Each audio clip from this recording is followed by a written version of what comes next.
అర్హత లేకున్నా ప్రేమించావు, ఇది కేవలం నీ కృపయే.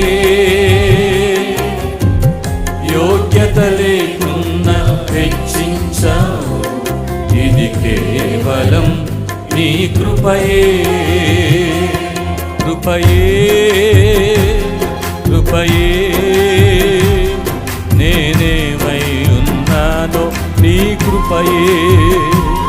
కృపయే కృపయే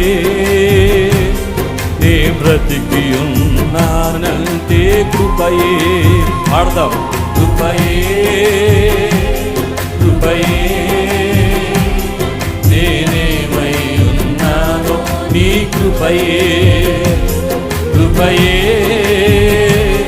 కృపయే నే బ్రతికి ఉన్నాను